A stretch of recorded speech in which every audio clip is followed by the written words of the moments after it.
8 അടിപൊളി financial rules വഴി നമ്മുടെ ഫൈനാൻസ് ബെറ്റർ ആക്കാൻ നോക്കിയാലോ.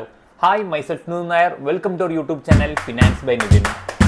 ആദ്യത്തേത് റൂൾ ഓഫ് 72 ആണ്. അതായത് ഒരു സ്ഥലത്ത് ഞാൻ പൈസ ഇൻവെസ്റ്റ് ചെയ്ത് കഴിഞ്ഞാൽ എത്ര കൊല്ലം കഴിഞ്ഞാലായിരിക്കും ഈ പൈസയുടെ വാല്യൂ ഡബിൾ ആവുക എന്നുള്ളത്. ഫോർ എക്സാമ്പിൾ, ഞാനൊരു 10 ലക്ഷം രൂപ ഇൻവെസ്റ്റ് ചെയ്യാൻ പോവാണ്.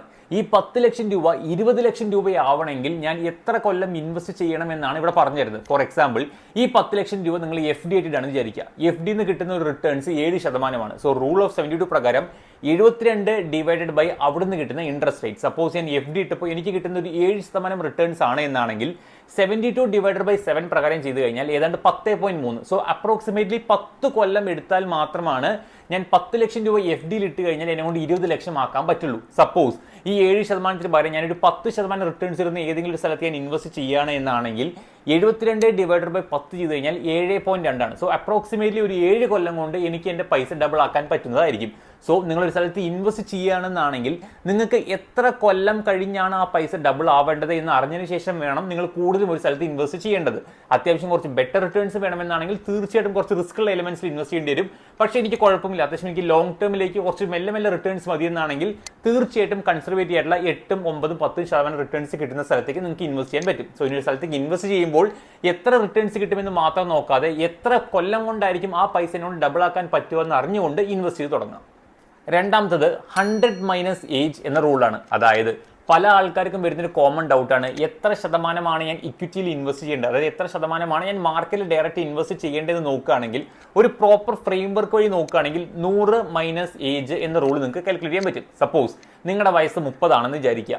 100 - 30 70. സോ 70% മാത്രം മാർക്കറ്റിലേക്ക് ഇക്വിറ്റി വഴി ഇൻവെസ്റ്റ് ചെയ്യുക. റിമൈനിങ് ആയിട്ടുള്ള 30% വല്ല റിയൽ എസ്റ്റേറ്റോ അല്ലെങ്കിൽ ഗോൾഡോ ആണ് വേറെ തലത്തിലേക്ക് ഇൻവെസ്റ്റ് ചെയ്യാൻ നോക്കുക. കാരണം ഏറ്റവും കൂടുതൽ ചെറുപ്പമാവും തോറും കൂടുതൽ ശതമാനം നമുക്ക് ഇൻവെസ്റ്റ് ചെയ്യാൻ പറ്റുകയും ചെയ്യും, മാർക്കറ്റിൽ നമുക്ക് ബെറ്റർ റിട്ടേൺസും കിട്ടും.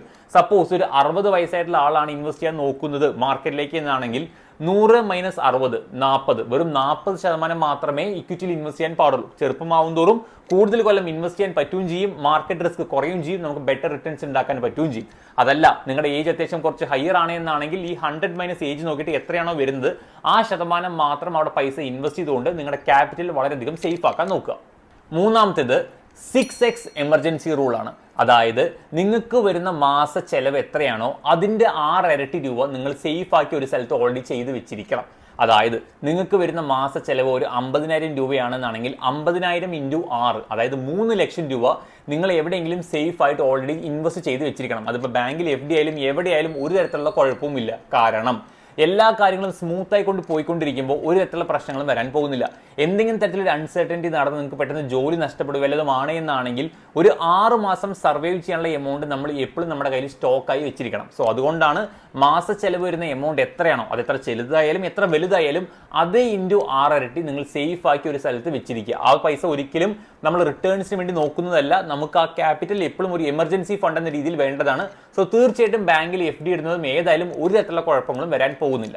നാലാമത്തേന്ന് പറയുന്നത് 20x ഇൻഷുറൻസ് റൂളാണ്. അതായത് നിങ്ങൾക്ക് കിട്ടുന്ന ആനുവൽ ഇൻകം എത്രയാണോ അതിൻ്റെ ഒരു 20 ഇരട്ടിയുടെ ഒരു ലൈഫ് ഇൻഷുറൻസ് കവറേജ് എങ്കിലും നിങ്ങൾ എടുത്തിരിക്കണം. സപ്പോസ് നിങ്ങൾക്ക് കിട്ടുന്ന ആനുവൽ ഇൻകം ഒരു 5 ലക്ഷമാണ് എങ്കിൽ 5 × 20 1 കോടി. 1 കോടിയുടെ ടേം ഇൻഷുറൻസ് എങ്കിലും നിങ്ങൾ മിനിമം എടുത്തിരിക്കണം. സപ്പോസ് നാളെ എന്തെങ്കിലും അൺസർട്ടനിറ്റി നടന്നു കഴിഞ്ഞ് നിങ്ങൾ മരണപ്പെടുകയാണ് എന്നാണെങ്കിൽ നിങ്ങളുടെ ഫാമിലി ഫൈനാൻഷ്യലി സേഫ് ആയിക്കൊണ്ട് ഇനി വരാൻ പോകുന്ന കൊല്ലങ്ങളിൽ സർവൈവ് ചെയ്യണമെന്നാണെങ്കിൽ നിങ്ങൾ മിനിമം നിങ്ങൾക്ക് കിട്ടുന്ന ആനുവൽ ഇൻകമിൻ്റെ 20 ഇരട്ടിയെങ്കിലും ഒരു ടേം ഇൻഷുറൻസ് കവറേജ് എങ്കിലും എടുത്തിരിക്കണം.